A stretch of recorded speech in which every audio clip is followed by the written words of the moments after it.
नमस्कार जय जगन्नाथ स्वागत करुछु हमर यूट्यूब चैनल ई वेदिका को आज आम डिस्कसन करबा ओडियार प्रैक्टिस सेट 10 या पूर्वरु 9टी प्रैक्टिस सेट डिस्कसन करि सारिछंती एवं हमें वोकाबुलारी सेट भी डिस्कसन करूचंती।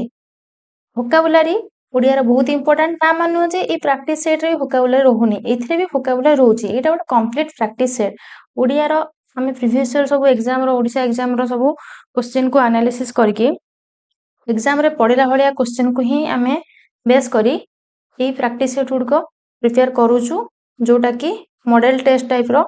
तो आपण माने देखि नियंतु आपण को को क्वेश्चन आसुची को क्वेश्चन आसुनी जदि न आसुची आपण माने भलसे बुझंतु तथापि जदि डाउट रहउछु हमकु कमेंट करंतु हमें तुरंत रिप्लाई दबु।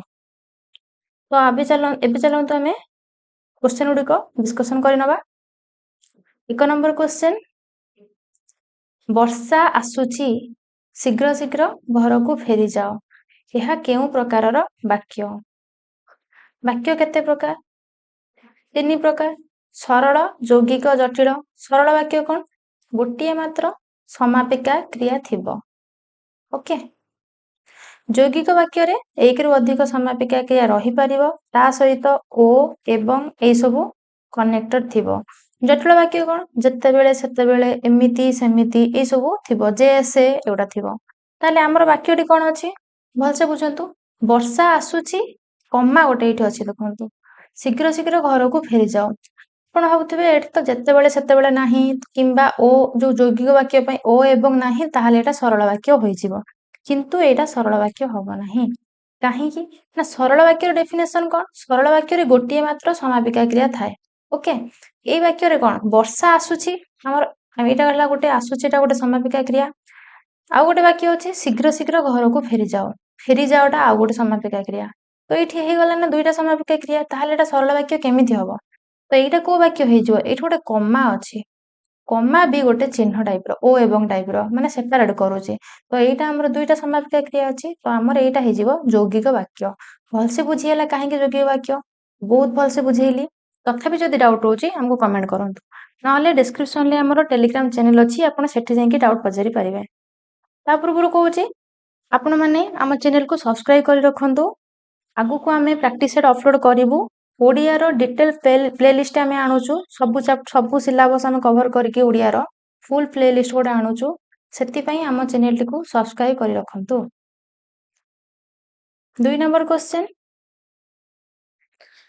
निजर दुष्कृति पई निजे प्रायश्चित करिबा दरकार रेखांकित पदटी केउ प्रकार सर्वनाम एटी सर्वनाम रो क्वेश्चन टी अछि रेखांकित पद कोटा निजे निजे को प्रकार सर्वनाम पचारिछे ताहले ऑप्शन ले सब कोन कोन अछि देखिबा निर्णायक सर्वनाम संबंधवाचक सर्वनाम आत्मवाचक निर्देशात्मक ताहले हमर निजेटा कोन हे जिवो निजेटा हे जिवो एठी आत्मवाचक सर्वनाम काहाको कहबा व्यक्ति विशेष परिवर्ते निजे आपण ए सब जदि वर्ड लागि थाए ताको हमें कहबा कोन ना आत्मवाचक सर्वनाम।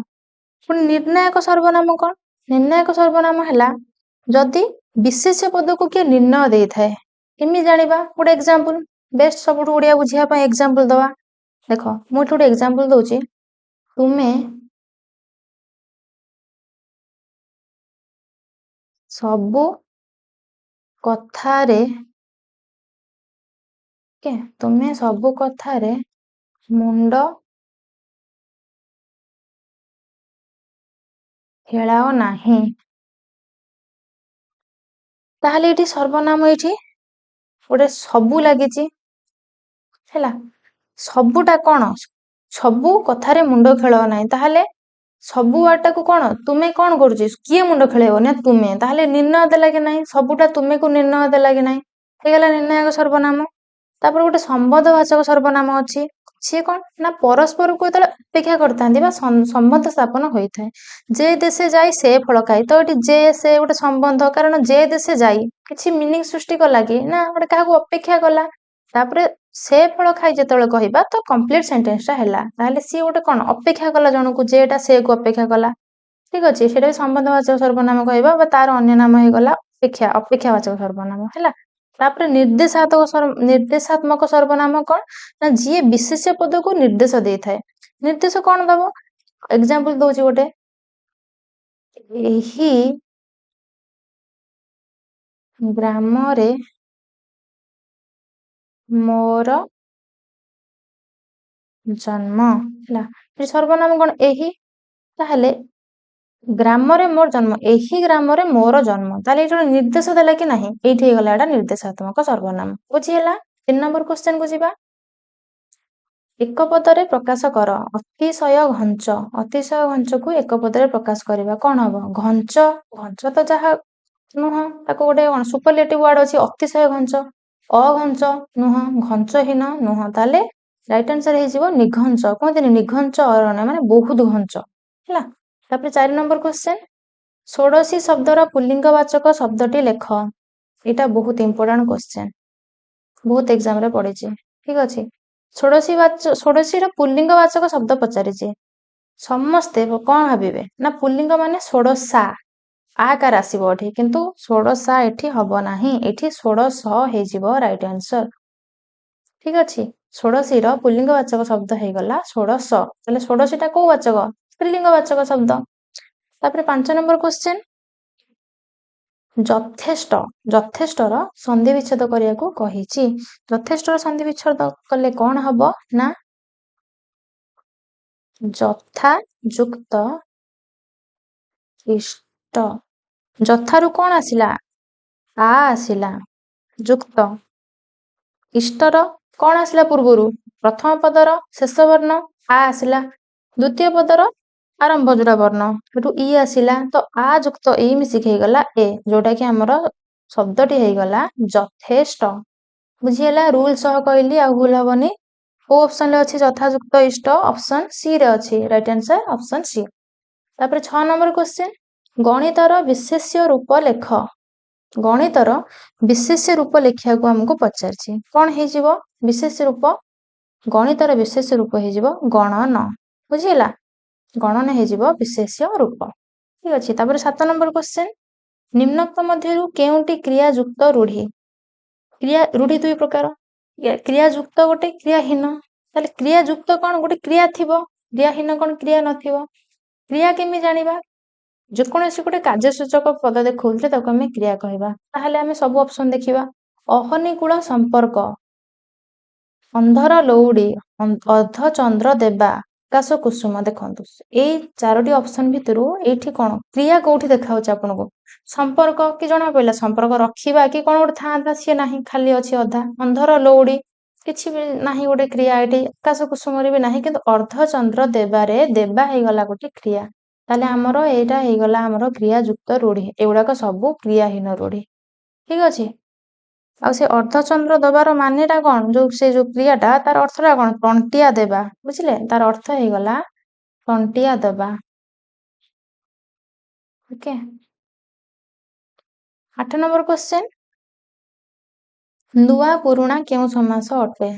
ସମାସ କଣ? ସାଙ୍ଗେ ସାଙ୍ଗେ ଆମେ ବିଗ୍ରହ ବାକ୍ୟ ଲେଖିଦେବା। ନୂଆ ଓ ପୁରୁଣା, ଓ ଏବଂ ଲାଗିଗଲା, ଦିଟାକୁ ଅର୍ଥକୁ ଜଏଣ୍ଟ କଲା, ତାହେଲେ କୋଉ ସମାସ ହେଇଯିବ? ଦ୍ୱନ୍ଦ୍ୱ ସମାସ। ଦ୍ୱିଗୁ ଆମର କଣ ହବ? 5, 4 କି ସଂଖ୍ୟା ଥିଲେ ଦ୍ୱିଗୁ ହେଇଥାନ୍ତା। ଠିକ ଅଛି, ତାପରେ 9 ନମ୍ବର କ୍ୱେଶ୍ଚନ, ଜଳେଇବା କେଉଁ କ୍ରିୟା ଅଟେ? ଦେଖନ୍ତୁ କ୍ରିୟାର ଯେତେବେଳେ କ୍ୱେଶ୍ଚନ ଆସିବ, ଗୋଟିଏ କ୍ରିୟା ବହୁତ ପ୍ରକାର ରୂପ ହେଇପାରିବ। ଯୋଉ ଭଳିଆ ଜଣେ ଲୋକ, ବାପ ହେଇପାରିବ, ପୁଅ ହେଇପାରିବ, ଭାଇ ହେଇପାରିବ, ମାମୁଁ ବହୁତ ହେଇପାରିବ, ସେଇଭଳିଆ ଗୋଟିଏ ଶବ୍ଦ ବହୁତ ପ୍ରକାର କ୍ରିୟା ହେଇପାରିବ। ଅପସନରେ କେବେ ବି ଦୁଇଟି ଯାକ କ୍ରିୟା ସାଙ୍ଗରେ ନଥିବ, ଯୋଉଟା ହେଲା ଭଳିଆ। ତ ଏଇ ଯୋଉ 4ଟି ଭିତରୁ ଜଳେଇବାଟା କୋଉ କ୍ରିୟା? ନାମ ଧାତୁ କ୍ରିୟା ତ ହବନି, କାରଣ ନାମ ଧାତୁ କଣ? ନାକୁ ମାତ୍ର ଧାତୁ, କିନ୍ତୁ ସେ ଶବ୍ଦରୁ ହେଇଥାଏ। ଯଦି ଜଳେଇବାକୁ ଆମେ ଧାତୁ ରୂପ ଲେଖିବା, ତାହେଲେ ଏଟା କଣ ହେଇଯିବ? ଜଳ ଯୁକ୍ତ ଇ ବି ଯୁକ୍ତ ଆ। ଜଳ ଯୁକ୍ତ ଇ, ଜଳଟା କଣ? ଧାତୁ, ଶବ୍ଦ ନୁହଁ। ନାମ ଧାତୁ କ୍ରିୟାଟା ଶବ୍ଦରୁ ହୁଏ, ତ ସିଏ ତ ଫାଷ୍ଟ କଟିଗଲା। ତାପରେ ଜଳେଇବା, ଜଳେଇବା ସମାପିକା କ୍ରିୟା ହଉଛି କି? ସମାପନ ଦୃଷ୍ଟିରୁ କ୍ରିୟା ଦୁଇ ପ୍ରକାର, ସମାପିକା, ଅସମାପିକା କ୍ରିୟା। ସମାପିକା ଜଳୁଛି ହେଇଥିଲେ ସମାପିକା ହେଇଥାନ୍ତା। ସେ ଜଳୁଛି, ଜଳେ, ସେ ଜଳେଇବା, କିଛି ମିନିଂ ସୃଷ୍ଟି କଲା, ସମାପନ ଦେଖେଇଲା କି? ସେ ଜଳେଇବା କଥା କହିଲା, ତ କହିଲାଟା ହେଲା ସମାପିକା, ଜଳେଇବାଟା ଅସମାପିକା ହେଇଗଲା, ତ ଏଇଠି ସମାପିକା କ୍ରିୟା ହବ ନାହିଁ। ଏକକ କ୍ରିୟା କଣ? ଜାଗା ନାହିଁ, ଏଇଠି ଲେଖୁଛି। ଓକେ, ଏକକ କ୍ରିୟା କହିଲେ ଗୋଟିଏ ଧାତୁ ଆଉ ଗୋଟେ ଧାତୁର ବିଭକ୍ତି ବା କ୍ରିୟା ବିଭକ୍ତି ଥାଏ। ଏକ୍ସାମ୍ପଲ ପଢନ୍ତି। ଓକେ, ଏଠି ହେଲା ପଢ ଯୁକ୍ତ ହନ୍ତି, ଏଇଟା ହେଇଗଲା ଆମର ଧାତୁ, ଏଇଟା ହେଇଗଲା ଧାତୁର ବିଭକ୍ତି। ଠିକ ଅଛି, ତ ଗୋଟେ ଧାତୁ ଗୋଟେ ବିଭକ୍ତି, କିନ୍ତୁ ଏଠି ଦେଖନ୍ତୁ ତିନିଟା ଆମର ଆସୁଛି, ତ ଏଇଟା ଏକକ କ୍ରିୟା ନୁହଁ, ଏଇଟା ଯୌଗିକ କ୍ରିୟା ହେଇଗଲା, କିନ୍ତୁ ଯୌଗିକ ଅପସନରେ ନାହିଁ, ତ ଅପସନରେ ବାକି ରହିଲା କଣ? ପ୍ରଣାର୍ଥକ କ୍ରିୟା, ଯୋଉଟା ଆମକୁ ରାଇଟ, କାରଣ ଏଠି ଆ ଅଛି। ପ୍ରଣାର୍ଥକ କେତେବେଳେ ହୁଏ? ଏ ଆ ଲାଗିକି ହୁଏ, ଜଳେଇବା ଆ ପ୍ରତ୍ୟୟ ଅଛି, ସେଥିପାଇଁ ହେଇଗଲା ଏଟା ପ୍ରଣାର୍ଥକ କ୍ରିୟା। ବୁଝିହେଲା? ଏବେ 10 ନମ୍ବର କ୍ୱେଶ୍ଚନ କଣ ଅଛି? ନିମ୍ନୋକ୍ତ କେଉଁଟି ଅକର୍ମକ କ୍ରିୟା ଅଟେ? ଅକର୍ମକ କ୍ରିୟା କଣ? କର୍ମ ଦୃଷ୍ଟିରୁ କ୍ରିୟା 3 ପ୍ରକାର: ଅକର୍ମକ, ସହକର୍ମକ, ଦ୍ୱିକର୍ମକ। ଯଦି କର୍ମ ନାହିଁ ତାହେଲେ ହେଲା ଅକର୍ମକ, ଯଦି ଗୋଟେ କର୍ମ ଅଛି ସକର୍ମକ, ଦୁଇଟି ଥିଲେ ଦ୍ୱିକର୍ମକ। ତାହେଲେ କର୍ମ କେମିତି ଜାଣିବା? ଯଦି ବାକ୍ୟରେ କଣ, କାହାକୁ ଆଉ କୁଆଡେ, ଏଇ ତିନୋଟି ଲଗେଇ ଆମେ ପ୍ରଶ୍ନ କରିବା, ଉତ୍ତରରେ ଯାହା ମିଳିବ ସିଏ ହେଇଯିବ ଆମର କର୍ମ। ତାହେଲେ ଆମେ ସବୁ ଅପସନ ଗୁଡିକ ଦେଖିବା, କୋଉଟା କର୍ମ ଅଛି କୋଉଟା କର୍ମ ନାହିଁ। ଯୋଉଟାରେ କର୍ମ ନଥିବ ସିଏ ହେଇଯିବ ଅକର୍ମକ। ଦେଖନ୍ତୁ, ଜଳିବା, ହାଣିବା, ମାରିବା। ହାଣିବା, କଣ ହାଣିବା? ମାରିବା, କାହାକୁ ମାରିବା? ଜଳିବା, କଣ ଜଳିବା? ବୁଝିଲେ? ସବୁଥିରେ ଗୋଟେ କର୍ମ ଆସୁଛି, ଉତ୍ତର ଆସୁଛି। ତାହେଲେ ଏଇ ଯୋଉ ତିନୋଟି ଯାକ ଆମର କର୍ମ ଅଛି, ତ ଏଇଗୁଡାକ ସବୁ କଣ? ସକର୍ମକ ହେଇଗଲା, ତ ଇଏ ଅକର୍ମକ ହବ ନାହିଁ। କାନ୍ଦିବା, ଏଇଠି ଅକର୍ମକ କ୍ରିୟାଟି ହେଇଯିବ କାନ୍ଦିବା। କଣ କାନ୍ଦିବା? କାହାକୁ କାନ୍ଦିବା? କୁଆଡେ କାନ୍ଦିବା? କିଛି ଉତ୍ତରରେ ଆସୁଛି କି? ତ କାନ୍ଦିବାଟା ହେଇଗଲା ଅକର୍ମକ କ୍ରିୟା।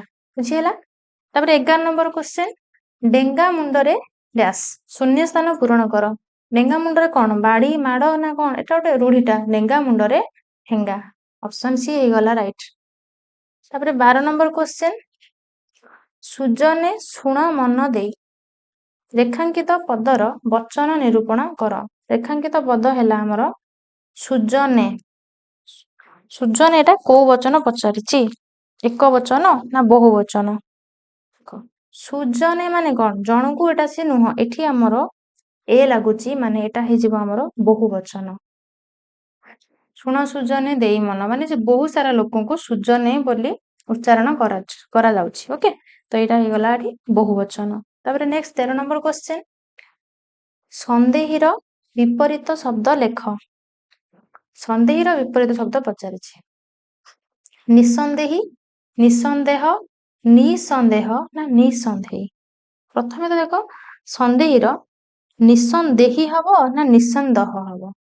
ଏଠି ଦୀର୍ଘଇକାର ରହିବ ନାହିଁ, ନିସନ୍ଦେହ ହବ।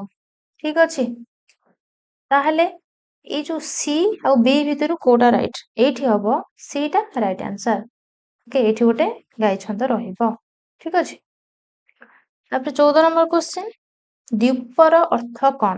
ଏଇଟା ଗୋଟେ ବହୁତ ବଢିଆ କ୍ୱେଶ୍ଚନ। ତା ପୂର୍ବରୁ ମୁଁ ପଚାରିବି ଆଗେ, ଏଇ ଦ୍ୱୀପ, ସରି, ତା ପୂର୍ବରୁ ମୁଁ ପଚାରିବି, ଏଇ ଦ୍ୱୀପର ଅର୍ଥ କଣ ଆଉ ଏଇ ଦ୍ୱୀପର ଅର୍ଥ କଣ କହିପାରିବେ? ଦେଖନ୍ତୁ, ଏଇ ଯୋଉ ଦ୍ୱୀପ ଅଛି, ଦରେ ହର୍ଷେଇକାର ଅଛି, ଏଇ ଦ୍ୱୀପର ଅର୍ଥ ହେଇଯିବ ହାତୀ, ଯୋଉଟା କି ଅପସନ ବି ରେ ଅଛି। ଠିକ ଅଛି, ତାହେଲେ ଏଇଟା ଏଇ ଦ୍ୱୀପର ଅର୍ଥ ନୁହଁ। ଏଇ ଯୋଉ ଦ୍ୱୀପ, ଏଇଟା ହେଇଯିବ ପ୍ରଦୀପ। ଠିକ ଅଛି, ତାହେଲେ ଅପସନ ଏ ନୁହଁ। ଆଉ ଯୋଉ ବଳି ପଇଲା ଅପସନ ସି ହବ ଏଠି ରାଇଟ ଆନ୍ସର। ଏଇ ଦରେ ହର୍ଷେଇକାର ଥିଲେ ହାତୀ, ଦରେ ଯେ ଦୀର୍ଘଇକାର ଥିବ ସେଇଟା ହେଇଯିବ ଟାପୁ। ଠିକ ଅଛି, ଟାପୁ ପୁଣି କଣ? ଟାପୁ ହେଲା ଜଳ ବେଷ୍ଟିତ ତଳ ଭାଗ, ତାର ଅନ୍ୟ ନାମ ହେଇଗଲା ଜଳ ବେଷ୍ଟିତ ସ୍ଥଳ ଭାଗ ଠିକ ଅଛି। ହର୍ଷେଇକାର ଦୀର୍ଘଇକାର କେମିତି ଅର୍ଥ ପରିବର୍ତ୍ତନ ହେଇଯାଉଛି ଦେଖିପାରୁଛନ୍ତି ତ? ଏଇଭଳିଆ କନଫ୍ୟୁଜନ କ୍ୱେଶ୍ଚିନ୍ ସବୁ ଆସିବ ଯୋଉଟା କି କେବଳ ପ୍ରାକ୍ଟିସ ସହିତ ହିଁ ଆପଣଙ୍କର କ୍ଲିୟର ହବ। ଠିକ ଅଛି। ତାପରେ 15 ନମ୍ବର କ୍ୱେଶ୍ଚିନ୍, ସମସ୍ତେ ସୁଖରେ ରୁହନ୍ତୁ ରେଖାଙ୍କିତ ପଦଟି କେଉଁ ବିଭକ୍ତି? ବିଭକ୍ତିର କ୍ୱେଶ୍ଚିନ୍ ଆସିଲା ମାନେ ସବୁବେଳେ ଚିହ୍ନ ଦେଖିବେ। ରେଖାଙ୍କିତ ପଦ ଆମର ଅଛି କୋଉଟା? ସୁଖରେ। ସୁଖରେ ଏଠି କଣ ଚିହ୍ନ ଅଛି? ରେ। ରେ ଚିହ୍ନ ଅଛି। ରେ ଚିହ୍ନଟା କାହାର ଚିହ୍ନ? କୋଉ ବିଭକ୍ତିର ଚିହ୍ନ?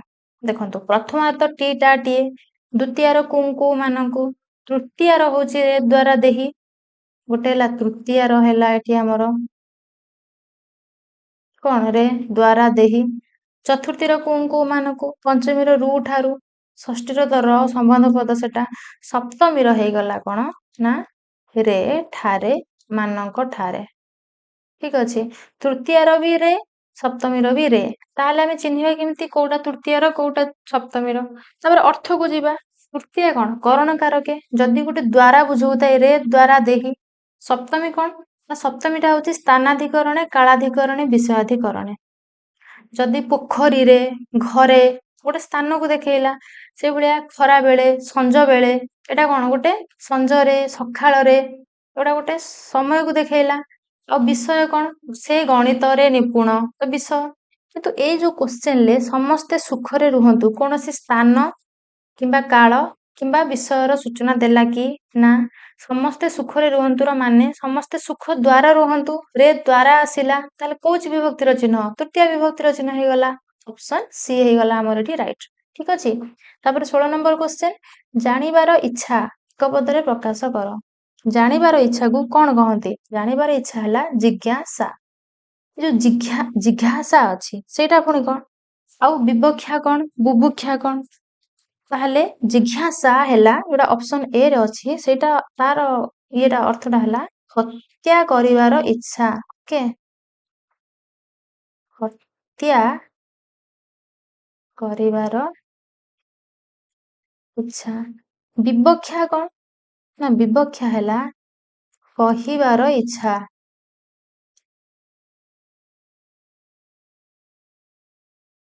ଠିକ ଅଛି। ବୁଭୁକ୍ଷା କଣ? ନା ଭୋଜନ କରିବାର ଇଚ୍ଛା। ଭୋଜନ କରିବାର।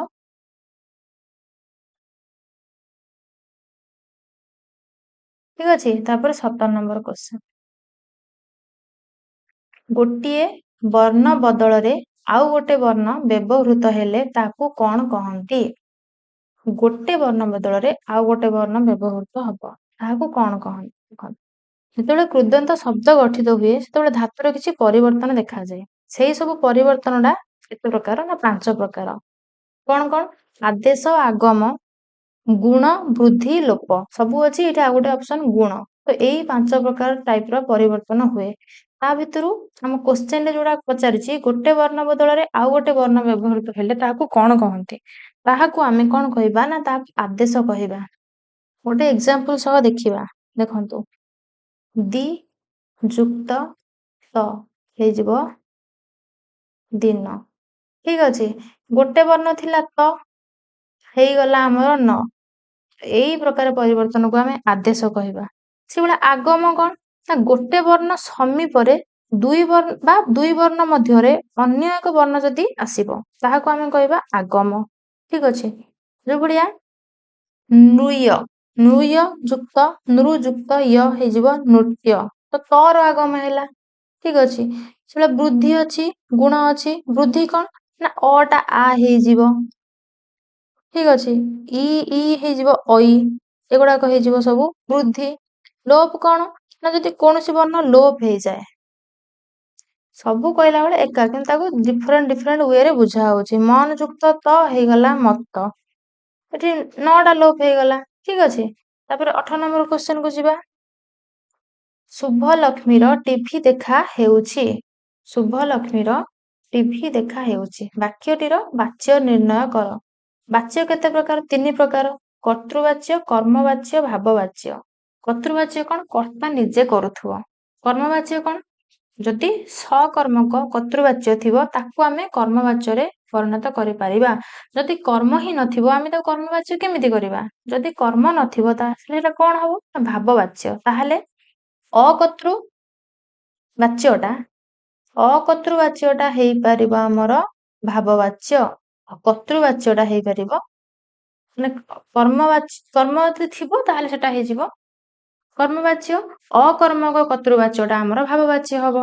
ताहेले देखंतु शुभलक्ष्मीर टीवी देखा हेउची तो एटा तो कर्तृवाच्य तो नुह। जदि थांता शुभलक्ष्मी टीवी देखुची एटा थांता कर्तृवाच्य। ताहेले ए कर्तृवाच्य नुह। ताहेले आमे देखिबा जदि कर्म थिबो ताहेले एटा कर्मवाच्य हबो। जदि कर्म नथिबो ताहेले भाववाच्य। शुभलक्ष्मीर टीवी देखा हेउची टिके पूर्वरु कहितली कर्म केमि चिनिबा? कौन काहाकू कुआडे लगेई प्रश्न करिबा ताले शुभलक्ष्मीर कौन देखा होउची? टीवी देखा होउची। उत्तर पाइले कि नहीं कौन रो उत्तर मिल गला हमकु टीवी। तो टीवी हे गला कर्म। जदि कर्म हे गला ताले एटा को वाच्य हे जिवो? कर्मवाच्य हे जिवो। ठीक अछि। ऑप्शन बी हे गला ठीक। तापर 19 नंबर क्वेश्चन तरणी तरणी दुई शब्द दुईटीर अर्थ लेख। दुईटा जांक तरणी अछि किंतु डिफरेंस कोन अछि? प्रथम तरणी रे ण रे अछि हर्षईकार, द्वितीय तरणी रे ण रे अछि दीर्घईकार। ताहले हर्षईकार जो तरणी देखो जदि तरणी रे ण रे हर्षईकार थाए सेई तरणीर अर्थ हे गला सूर्य। सूर्य को तरणी भी कहा जाए। आउ जो द्वितीय तरणी रहिला एई तरणीर अर्थ हे गला नौका। ठीक अछि। ताहले सूर्य नौका कोठी अछि? सूर्य नौका अछि ऑप्शन डी रे। राइट आंसर हे गला ऑप्शन डी। तापर 20 नंबर क्वेश्चन मरामतीर विपरीत शब्द लेख। मरामतीर कोन? अमरामती ना बेमरामती ना कुमरामती ना न मरामती। तो मरामतीर बेमरामती हे जिवो विपरीत शब्द। सरी गला आजिर 20 टी क्वेश्चन। भिडियोटी केमति लागिला हमको कमेंट रे जणैबे। लाइक करिवे, सांग मानक सहित शेयर करिवे एवं हम चैनल टी को सब्सक्राइब करिवे। धन्यवाद।